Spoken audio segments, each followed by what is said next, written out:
हर गाथा, हरि हर गाथा। पिछले अध्याय में हमने जाना कि किस तरह नारद मुनि ब्रह्मा जी से पूछते हैं कि इस सृष्टि की रचना कैसे हुई और क्या है भगवान शिव का वास्तविक स्वरूप।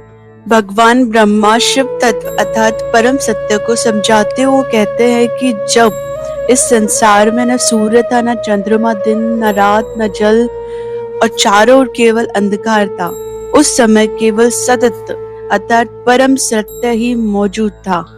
उसी परम तत्व ने सृष्टि रचने की इच्छा की और उससे प्रकट हुए सदाशिव और उनकी शक्ति पार्वती।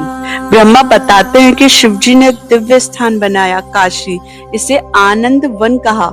यहाँ शिव पार्वती सदा निवास करते हैं। इसके अलावा वे बताते हैं कि शिवजी ने अपने बाएं अंग से एक दिव्य पुरुष उत्पन्न किया, वही बने विष्णु। और शिवजी ने कहा कि तुम तप करो। तप के दौरान उनके शरीर से जल निकला, उसी जल में वो शयन करने लगे, इसलिए कहलाए नारायण। फिर सृष्टि के तत्व बने, प्रकृति, महत, 3 गुण, अहंकार। फिर 5 तत्व वायु, आकाश, अग्नि, जल, पृथ्वी, इंद्रियां और कर्म इंद्रियां बनी। फिर ब्रह्मा जी बताते हैं कि मेरी स्वयं की उत्पत्ति विष्णु की नाभि से एक कमल निकला, उससे हुई है। ब्रह्मा जी कहते हैं कि जब मेरी उत्पत्ति हुई तब मुझे स्वयं नहीं पता था कि मैं कौन हूँ, मुझे किसने बनाया है और क्या उद्देश्य है इस चीज का। मैंने कमल के जड़ खोजने की कोशिश की और कमल के फूल की नालिका के सहारे नीचे जाता गया और लगभग 100 वर्षों तक मैंने इस प्रकार असफल प्रयास किया और अंततः मैंने अनंतता को जान लिया। ब्रह्मा जी बताते हैं कि अनंत ज्योति स्तंभ अर्थात शिवलिंग की उत्पत्ति कैसे हुई। वे बताते हैं कि एक बार मेरा और विष्णु का विवाद हो गया कि कौन श्रेष्ठ है, कौन बड़ा है। तब शिव जी ने अपने एक स्वरूप को प्रकट किया और उन्होंने कहा कि जो भी इस स्वरूप का अंत ढूंढ लेगा वही श्रेष्ठ है। मैं ब्रह्मा ऊपर की ओर गया आकाश में और भगवान विष्णु नीचे की ओर पाताल में गए, लेकिन किसी को भी उस स्तंभ का अंत नहीं मिला।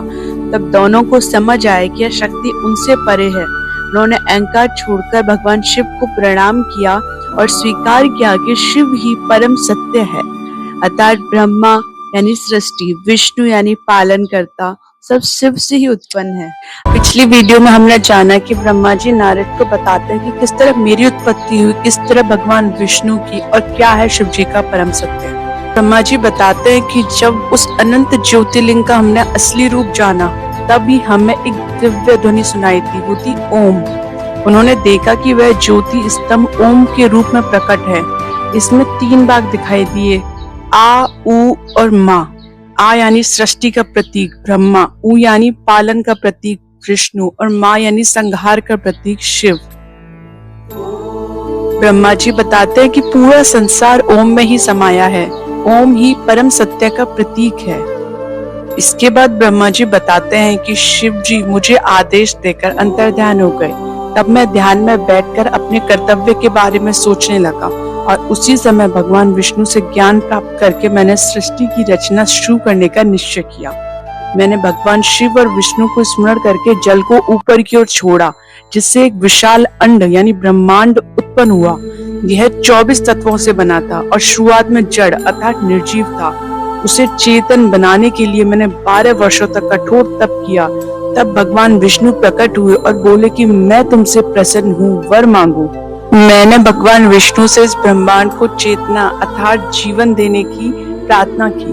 तब भगवान विष्णु ने विराट रूप धारण करके उस अंड में प्रवेश किया और वह चेतना से भर उठा। इस कारण भगवान विष्णु विराट पुरुष कहलाए। भगवान शिव ने कैलाश का निर्माण किया और भगवान विष्णु ने वैकुंठ का। ये दोनों धाम कभी नष्ट नहीं होने वाले थे। वीडियो में हमने जाना कि किस प्रकार ब्रह्मा जी ने एक अंडाकार संरचना का निर्माण किया। शिव जी ने उसे 2 भागों में बांटा, ऊपर स्वर्ग और नीचे पृथ्वी, और फिर इसी प्रकार सृष्टि का निर्माण कार्य शुरू हो गया। इसके अलावा महादेव ने ब्रह्मा विष्णु को वेदों को ज्ञान दिया और महादेव ने एक और बात बताई कि हर देव की एक शक्ति होगी। सरस्वती ब्रह्मा की शक्ति, लक्ष्मी विष्णु की शक्ति और काली शिव की शक्ति।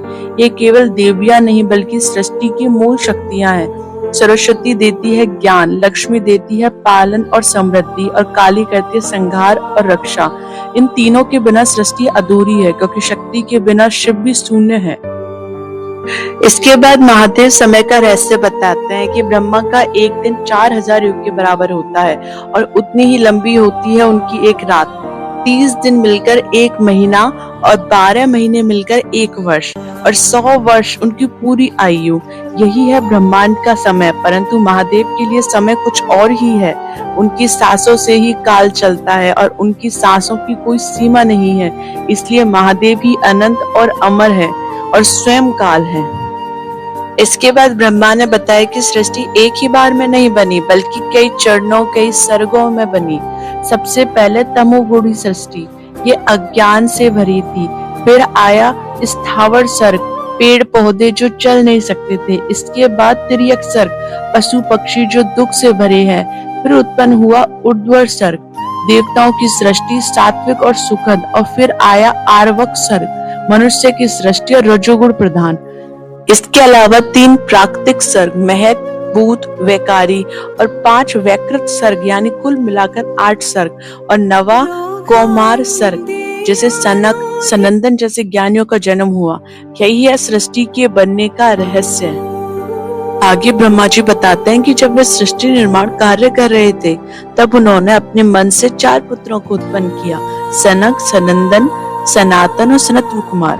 वे चाहते थे कि ये सब भी संसार निर्माण के कार्य में उनके साथ लगे, लेकिन उनका मन शिव भक्ति और ध्यान में लीन रहता था। इससे ब्रह्मा जी को क्रोध आ गया। क्रोध बढ़ता गया और उसी क्षण उनके अंदर एक तीव्र ऊर्जा प्रकट होने लगी। तभी भगवान विष्णु प्रकट हुए और बोले कि हे ब्रह्मा, क्रोध से कुछ नहीं होता। आप भगवान शिव की तपस्या करें, वही आपको मार्ग दिखाएंगे। वीडियो में हमने जाना कि ब्रह्मा जी ने अपने 4 मानस पुत्रों को उत्पन्न किया कि वे उनकी सृष्टि रचना में मदद करेंगे, लेकिन वो भक्ति में लीन हो गए, जिससे ब्रह्मा जी को अत्यधिक क्रोध आने लगा। तभी भगवान विष्णु प्रकट हुए और बोले कि हे ब्रह्मा, क्रोध से कुछ नहीं होगा, भगवान शिव की तपस्या करो, वे आपको मार्ग दिखाएंगे। ब्रह्मा जी ने तुरंत गहरी तपस्या शुरू कर दी। लंबे समय तक केवल शिव का ध्यान किया और फिर एक दिन उनके भौं यानी माथे के बीच से तेज प्रकाश निकला और उसी प्रकाश से प्रकट हुए महादेव। शिव जी ने जो रूप धारण किया था वह बहुत दिव्य और रहस्यमय था। अर्धनारीश्वर रूप, आधा शरीर शिव अर्थात पुरुष शक्ति का और आधा शरीर पार्वती यानी स्त्री शक्ति का। यानी संसार में शक्ति और शिव दोनों जरूरी हैं। बिना शक्ति के शिव अधूरे और बिना शिव के शक्ति अधूरी। शिव जी को देखकर ब्रह्मा जी शांत हो गए। उन्होंने हाथ जोड़कर प्रार्थना की कि हे देव, कृपया मेरी सहायता करें। ऐसे जीवों की रचना में जो संसार में जन्म मरण के चक्र में हो। शिव जी मुस्कुराए और बोले, हे ब्रह्मा, मैं उन जीवों की रचना नहीं करता जो दुख और मोह में फंसे हो। मेरा कार्य है उनका उद्धार करना, ज्ञान देना, मोक्ष की ओर ले जाना। आगे ब्रह्मा जी नारद को बताते हैं कि तब मैंने शिव और माता अम्बा का ध्यान किया और उनकी कृपा से मैंने अपने शरीर से महान ऋषियों को उत्पन्न किया। मन से मरीचि, हृदय से भृगु, सिर से अंगिरा, कान से पुल्हा, नाभि से पुलस्त्य, प्राणों से दक्ष और गोद से नारद तुम्हें। इस तरह ऋषि और धर्म की स्थापना हुई। इसके बाद ब्रह्मा बताते हैं कि मैंने शिव जी के अर्धनारीश्वर स्वरूप से प्रेरित होकर शरीर को 2 भागों में बांट दिया।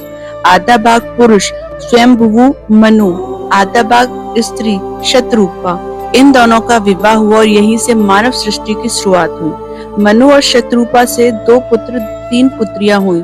2 पुत्र प्रियव्रत उतानपाद, 3 पुत्रियां अकृति, देवहूति और प्रसूति।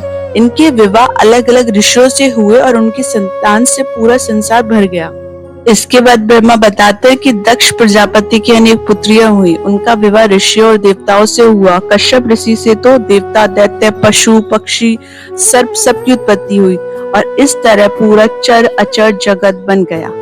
आगे हम जानेंगे माता सती के जीवन के बारे में और ऐसी वीडियो के लिए चैनल से जुड़े रहें, लाइक, सब्सक्राइब और शेयर कर रहे हैं।